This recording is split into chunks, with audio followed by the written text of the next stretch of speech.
আর একটা ব্লগে তোমাদেরকে সবাইকে ওয়েলকাম। আগের দিন তো তোমরা দেখেছিলে আমরা নিউ দিল্লি স্টেশনে পৌঁছে গেছি, আর এখন এখান থেকে যাব হলো হোটেলে। আর যারা যারা আগের দিনের ব্লগটা আমার দেখোনি তারা গিয়ে অবশ্যই চেক আউট করে নিও। আমি ডেসক্রিপশন বক্সে লিঙ্কটা কিন্তু দিয়ে দেবো।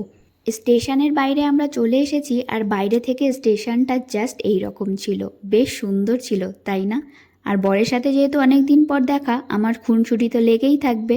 ওর সাথে দেখা হওয়ার পরেই আমার এরকম বদমাইশি কিন্তু চলতেই থাকে। স্টেশন থেকে বেরিয়ে তোমাদের চারপাশটা একটু ঘুরে দেখিয়ে দিলাম। আর স্টেশন থেকে বেরিয়েই কিন্তু হলো মেন রোড, এখান থেকে তোমরা সব রকমের গাড়ি কিন্তু পেয়ে যাবে। আমরা অলরেডি গাড়ি বুক করে নিয়েছিলাম, সেটার জন্যই আমরা ওয়েট করছি। ফাইনালি কিছুক্ষণ ওয়েট করে থাকার পর আমাদের গাড়িটা কিন্তু চলে এসেছে। দিল্লির গরম তো আমরা সবাই জানি, আর এখানে আসার পর আমরা হাড়ে হাড়ে টের পাচ্ছিলাম যে দিল্লির গরমটা কি লেভেলের। এখন তো সবে সকাল, আর এখন থেকেই এই গরম, আর এখনও তো সারাটা দিন পড়ে আছে। মানে আমরা বুঝেই গেছিলাম কি লেভেলের গরম হতে চলেছে। কিছুটা দূর আসতেই চোখে পড়ে গেল ইন্ডিয়া গেট, যেটা দেখার ইচ্ছা কিন্তু আমার অনেক দিন থেকেই ছিল। এখন দূর থেকে দেখে নিলাম, পরে সামনাসামনি এসে দেখে নেব। আর একটা জিনিস যেটা আমার খুব ভালো লাগলো সেটা হলো যেদিকে তাকাচ্ছি সেদিকেই শুধু গ্রিনারি, চারিদিকে শুধু সবুজে ঘেরা গাছপালা। এত সুন্দর লাগছিল, ভাবতেই পারিনি যে দিল্লির মতো এরকম একটা জায়গায় এসেও এত গ্রিনারি আমি দেখতে পাবো। তোমাদের সাথে কথা বলতে বলতে এদিকে কিন্তু চলে এসেছি হোটেলের সামনে। আর আমরা যে হোটেলে স্টে করব সেটা হলো হায়াত রেজেন্সি। এটা একটা 5 star hotel. First time 5 star হোটেলে থাকার এক্সপিরিয়েন্স করতে চলেছি। অভিজ্ঞতাটা একটু অন্যরকমই কিন্তু ছিল। সবটাই তোমরা দেখতে পাবে, সবটাই তোমাদের সাথে শেয়ার করব। হোটেলের সব ফর্মালিটিস কমপ্লিট করে এখন আমরা যাচ্ছি হলো রুমের দিকে।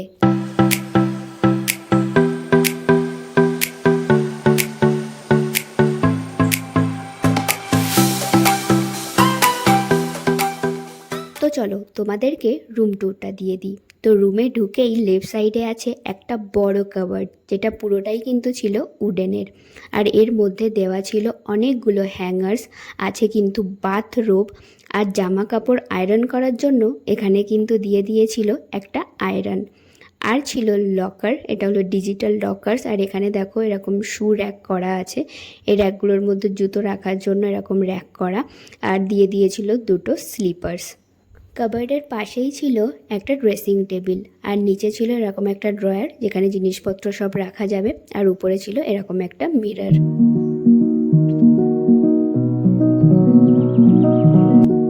এখানের বেডটা ছিল বেশ বড়, বেডটা কিন্তু বেশ কমফোর্টেবল অ্যান্ড কোজি সা বেড ছিল। বেডের পাশেই ছিল হলো সাইড টেবিল, আর বেডের উপরে দেখো সুন্দর 3টে ফ্রেম রাখা রয়েছে। আর এটা হলো ওয়াশরুম, কাইন্ড অফ বলতে পারো ওপেন ওয়াশরুম কনসেপ্টে কিন্তু এটা বানানো হয়েছে, বেশ সুন্দর। এই সাইডের ওয়ালটাতে আছে একটা সুন্দর টিভি। এখানে দেখো একটা ইলেকট্রিক কেটেল আছে, এখানে জলের বোতলগুলো সব সাজিয়ে রাখা ছিল। আর এই ড্রয়ারটার মধ্যে ছিল হলো কফি মাগ, তারপরে কফি ছিল, মিল্ক ছিল, সুগার ছিল, সব এরকমভাবে সাজিয়ে এখানে। আর এখানে ছিল একটা ওয়ার্কিং ডেস্ক, আর তার পাশেই ছিল একটা বড় mirror, full in size mirror, বেশ ভালো বড় মিরর ছিল এটা। আর এখানে বসে আরামসে কিন্তু আমি রেডি হতে পারবো।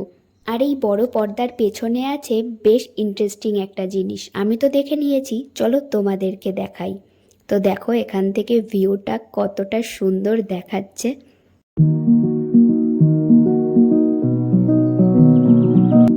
আর এই যে এটার মধ্যে কিন্তু আছে রেফ্রিজারেটর, আর এর মধ্যে কিন্তু রাখা ছিল জলের বোতল। তোমরা চাইলে তোমাদের অন্য প্রয়োজনীয় জিনিসপত্রও কিন্তু এটার মধ্যে রাখতে পারো। রুমে ঢুকেই রাইট সাইডেই কিন্তু ছিল ওয়াশরুম, আর একটা হোটেল রুমের মেন পার্টি কিন্তু হয় ওয়াশরুম।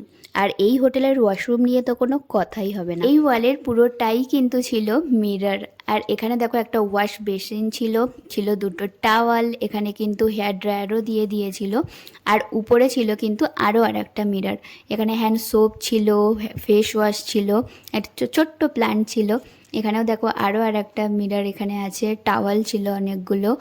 আর এখানে দিয়ে দিয়েছে আরও একটা বাথরোব। ওয়াশরুমের সব থেকে ইন্টারেস্টিং পার্ট যেটা, সেটা ছিল কিন্তু এই বাথটাবটা। এই সাইডটাতে ছিল হলো বাথিং এরিয়া, এখানে একটা হ্যান্ড শাওয়ার ছিল, এখানে ছিল বাথিং এসেন্সিয়ালস সব দিয়ে দিয়েছিল। আর এটাও কিন্তু ছিল বেশ সুন্দর। তো এই যে চলে এসেছি রুমে, আর চোখ মুখের অবস্থাটা দেখে বুঝতেই পারছো কতটা টায়ার্ড। আসলে এতটা ট্রাভেল করে আসার পর এরকম ফেস হওয়াটাই স্বাভাবিক। আর এই যে হাজব্যান্ড আমার, 4 মাস পর দুজনের দেখা, অনেক দিন পর, মানে 4 মাস আমার কাছে 4 বছরের মতো লাগে। তো অনেক দিন পর দুজনের আবারও দেখা, খুব খুব এক্সাইটেড ছিলাম দেখা হওয়ার। তো ফাইনালি দুজনে এই যে সামনাসামনি। আর এই রুম ট্যুরটা তো তোমরা দেখতেই পেয়েছো, রুমটা জাস্ট 5 স্টার রুম বলে কথা, এরকম তো হবেই। আর এরকম 5 স্টার রুমে এই প্রথমবার, আর এই যে এনার দৌলতেই। তো থ্যাংক ইউ। অনেক দিন ব্লগ করি না, তো অনেক সময় ভুলে যাচ্ছি ব্লগ করতে। তো যখনই মনে পড়ছে তখনই ক্যামেরাটা অন করছি, তা না হলে ভুলে যাচ্ছি বারবার। তো যেটুকু পাচ্ছি সেটুকুই তোমাদের সঙ্গে তুলে ধরার চেষ্টা করব। আশা করছি তোমরা এনজয় করবে। তো চলো এখন ফ্রেশ হই, অনেকটা ট্রাভেল করে আসলাম, একটু ফ্রেশ হবো, কিছু খাবো, খিদেও পেয়ে গেছে। তো ভিডিওটা দেখতে থাকো, আই হোপ আজকের এই ভিডিওটা দেখতে তোমাদের খুব ভালো লাগবে। এদিকে আমি স্নান করে ফ্রেশ হয়ে নিয়েছি, কারণ ফ্রেশ না হলে শরীরটা একদমই ভালো লাগছিল না। তো এখন স্নান করে একদম ফ্রেশ লাগছে। আর এদিকে এই যে 3টে পিৎজা অর্ডার করা হয়েছে। তো কি খাবো বুঝতে না পেরে তো ভাবলাম পিৎজাই অর্ডার করি। তো এই পিৎজাটা খাবো এখন। হাজব্যান্ডকে এখানে একটুখানি কফি বানিয়ে দিতে বললাম। ট্রেনের চা তো তোমরা সবাই জানো কীরকম হয় খেতে, একদমই বেকার ছিল। আমি তো একদমই খেতে পারিনি, আর আমি খেতেও পারি না ওই চা। আর এখানে এসে ওই জন্য হাজব্যান্ডকে প্রথমেই বললাম আমার জন্য একটুখানি কফি বানিয়ে দাও, আমি একটুখানি কফি খাবো। আর এখানে দেখো 3 রকমের পিৎজা অর্ডার করা হয়েছিল। এখানে কর্নের পিৎজা ছিল, অনিয়ন পিৎজা ছিল, আর একটা ছিল ভেজিটেবলস দিয়ে একটা পিৎজা। আমি পিৎজা খেতেও কিন্তু খুব ভালোবাসি, ওই জন্য যেখানেই যাই না কেন আগে আমার অপশান থাকে হলো পিৎজার। আর এখানে এসেও সেটার কোনো ব্যতিক্রম হয়নি, এখানে এসেও ফার্স্ট অপশান আমার পিৎজাই ছিল। আর এখানে অনেকক্ষণ পরে কফিটা পেয়ে আমি একদম রিল্যাক্স ফিল করলাম। তোমরা তো সবাই জানো আমি কি পরিমাণে চা লাভার, তো চাটা তো এখানে আর পেলাম না, ওই জন্য কফিটা দিয়েই কাজটা চালালাম। আর এদিকে বাইরের ভিউটা দেখতে দেখতে আমরা কিন্তু খাবারটা এনজয় করছিলাম। আর এদিকে আমি হয়ে গেছি রেডি, আর আজকের আউটফিট ছিল এটা। কেমন লাগছে এই ড্রেসটা পরে আমাকে অবশ্যই কিন্তু কমেন্টে তোমরা জানিও। হয়ে গেছি রেডি, এখন বাজে 4টে কি 4:30 মতো এখন বাজে, এখন বেরোবো। আর এসে একটু রেস্ট নিয়েছিলাম, কারণ রেস্ট না নিলে একটু হতো না, ওই জন্য রেস্ট নিয়ে এখন 4টের সময় এখন আমরা একটু বেরোবো। এখন কোথায় যাব কিছু প্ল্যান হয়নি, এখন বেরোই, তারপরে গিয়েই প্ল্যান হবে। আর সবটাই তোমরা ভিডিওতে দেখতে পাবে।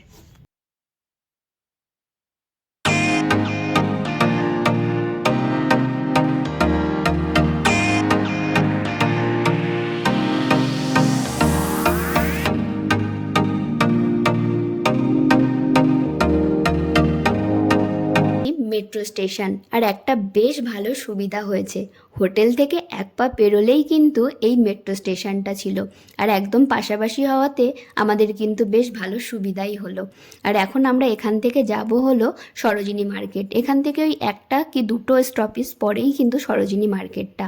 আর দিল্লিতে এসে সরোজিনী মার্কেট আসবে না এমন মেয়ে কিন্তু খুব কমই আছে। মেট্রো স্টেশন থেকে বেরিয়েই কিন্তু এই মার্কেটটা শুরু হয়ে যায়। তো দেখতেই পাচ্ছ সব রকমের জিনিসপত্র নিয়ে কিন্তু সবাই বসে পড়েছে। আমাদের মেয়েদের ইয়াররিংসের প্রতি দুর্বলতা কিন্তু বরাবরই, তাই ইয়াররিংসটা দেখে না দাঁড়িয়ে কিন্তু আর থাকতে পারলাম না।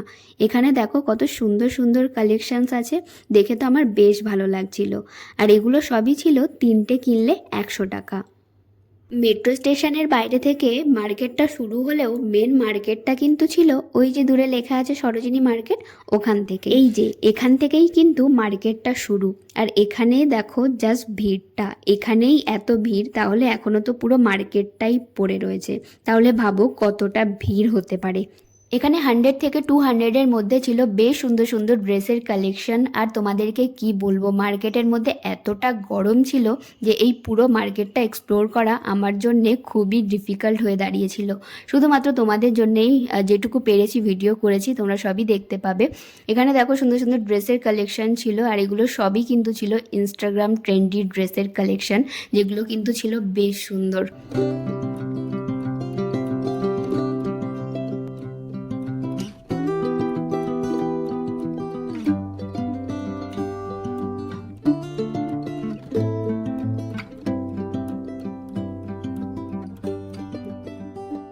এখানে ছিল সুন্দর সুন্দর ব্যাগের কালেকশন, যেগুলো কিন্তু 200 থেকেই স্টার্টিং প্রাইস ছিল। আর এই হ্যান্ডব্যাগগুলো দেখো কতটা সুন্দর আর কতটা ট্রেন্ডি ছিল। আমার তো বেশ ভালো লাগছিল। তোমাদের কেমন লাগছে এই কালেকশনগুলো অবশ্যই কিন্তু কমেন্টে জানিও। আমার তো বেশ ভালো লেগেছে। এখানে জিন্সের অনেক রকমের ভ্যারাইটি কিন্তু ছিল, আর ছেলে মেয়ে দুজনেরই কিন্তু জিন্সের কালেকশন এখানে বেশ ভালো ছিল। আর এখানে ছিল নানান রকম ড্রেসের কালেকশন, যেগুলো কিন্তু বেশ ভালো লাগছিল। আর এই যে ড্রেসগুলো তোমরা দেখতে পাচ্ছ, এই ড্রেসগুলো কিন্তু এখন খুবই ট্রেন্ডি। আর এখানে ছিল অনেক রকমের ডেনিমের জ্যাকেট, স্কার্ট, বেশ সুন্দর সুন্দর ছিল। আবারও দাঁড়িয়ে পড়েছিলাম ইয়াররিংসের কালেকশন দেখে। আর এখানের কালেকশনগুলো জাস্ট দেখো, অক্সিডাইজের অনেক রকমের অনেক ভ্যারাইটির ঝুমকা এখানে ছিল, যেগুলো ছিল কিন্তু বেশ সুন্দর। আমার তো বেশ ভালো লাগছিল কালেকশনগুলো, বাট আমি এত বড় বড় ঝুমকা পরি না, যার জন্য এখান থেকে আর কিছুই নেওয়া হয়। তো চলো সরোজিনী মার্কেট নিয়ে তোমাদেরকে কিছু কথা বলি। এই যে এই মার্কেটটায় আসার ইচ্ছা আমার কিন্তু ছিল অনেক দিনের। বহু ভিডিও দেখেছি ইউটিউবে এই সরোজিনী মার্কেটের, আর খুব ইচ্ছা ছিল এই সরোজিনী মার্কেটটা একটু এক্সপ্লোর করার।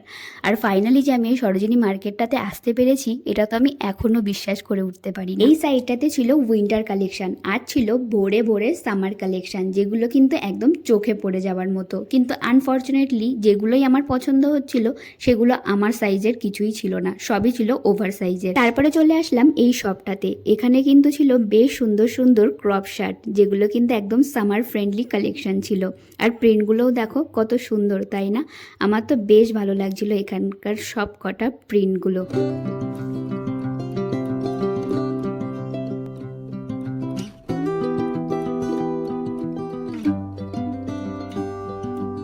এই শপটাতে ছিল কোয়ার্ডের কালেকশন, আর কোয়ার্ডের কালেকশনগুলোও তোমরা জাস্ট দেখো কত সুন্দর ছিল। আর প্রিন্টগুলো জাস্ট তোমরা একটু দেখো, আমার তো প্রিন্টগুলো খুব ভালো লাগছিল। একদম সামার ফ্রেন্ডলি কালেকশন এখানে কিন্তু ছিল।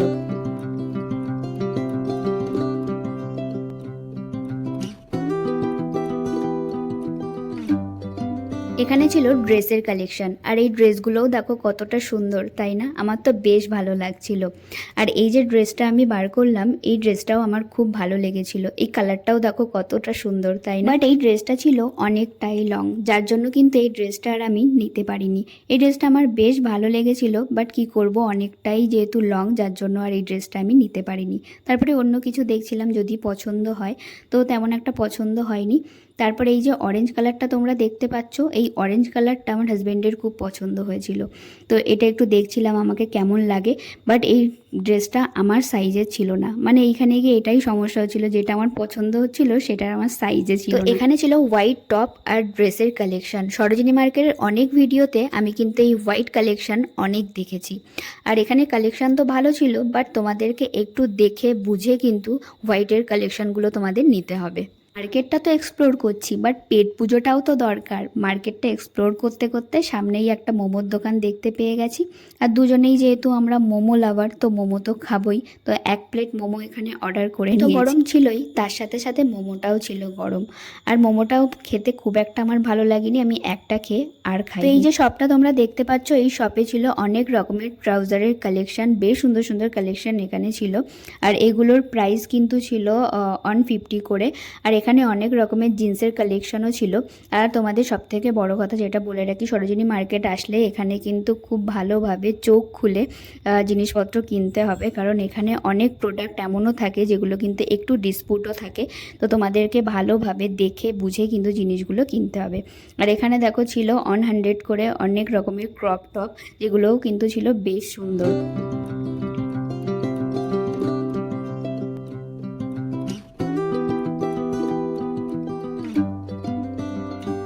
এখানে ছিল স্কার্টের অনেক সুন্দর সুন্দর কালেকশনস, আর এগুলো কিন্তু ছিল 200 করে। আর দেখো হোয়াইটের উপরেও সুন্দর সুন্দর স্কার্ট ছিল, তারপরে নানান রকমের প্রিন্টেরও স্কার্ট কিন্তু এখানে ছিল। আমার তো বেশ ভালো লাগছিল স্কার্টগুলো। এখানে ছিল কিছু ফুটওয়্যার কালেকশনস, আর এর ভিতরে কিছু ক্রক্স আমার তো বেশ পছন্দ হয়েছিল। ভাবলাম একটা নেব, তারপরে ভাবলাম থাক, এখান থেকে অকারণ বয়ে নিয়ে গিয়ে কোনো লাভ নেই। এখানে কিছু ব্যাগস ছিল, এখানে ছিল শক্সের কিছু কালেকশনস। আর একটু ঘুরিয়ে ঘুরিয়ে দেখাতে দেখাতে তোমাদের একটা ইন্টারেস্টিং জিনিস দেখাই, দাঁড়াও। তো দেখো ওই যে দূরে ছেলেটা আসছে, ও হঠাৎই আমার ক্যামেরার দিকে তাকিয়ে একটা স্মাইল দিয়ে চলে গেল। তারপরে ভাবলাম এই ফানি ফেসটা তোমাদেরকে একবার একটু শেয়ার করি। মার্কেটটা এক্সপ্লোর করতে করতে বুঝতেই পারিনি যে কখন 9টা বেজে গেছে। আসলে এখানে সন্ধেই হয় 7টার সময়, ওই জন্যে বোঝারই উপায় ছিল না যে 9টা বেজে গেছে। তারপরে আমরা চলে আসলাম রাতের ডিনারটা করতে। প্রচণ্ড খিদে পেয়ে গেছিলো দুজনেরই। এখানে রাইস অর্ডার করা হয়েছে, একটা ছিল গার্লিক বাটার নান, আর হলো বাটার চিকেন, আর ছিল চিকেন লেগ পিস। আর এখানে ভরে ভরে স্যালাড দিয়ে দিয়েছিল। আর এখন এখানে আমার হাজব্যান্ড কিন্তু সার্ভ করছে, যখনই যেখানেই যাই না কেন ও সার্ভ করে। এটা আমার বেশ ভালো লাগে। বাড়িতে যখন আসে তখন তো আমিই সার্ভ করে দিই, বাট যখন বাইরে কোথাও আমাদের যাওয়া হয় তখন কিন্তু ওই করে। ডিনার করে এই জাস্ট রুমে আসলাম, এখনও পর্যন্ত ড্রেসও চেঞ্জ করিনি। তো ভাবলাম ড্রেসটা চেঞ্জ করার আগে ভিডিওটা এন্ড করে নিই। এখন বাজে 10:30 মতো বাজে, এখন রুমে এসেছি। আর আজকের ভিডিওটা তো তোমরা দেখেইছো, সরোজিনী মার্কেটের খুব একটা বেশি ভিডিও করতে পারিনি, কারণ প্রচণ্ড ভিড়।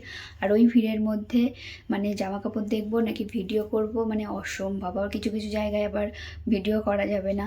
তো এইভাবেই মানে করেছি, যেটুকু পেরেছি সেটুকুই তোমাদের সঙ্গে শেয়ার করলাম। আশা করছি তোমাদের ভালো লাগবে।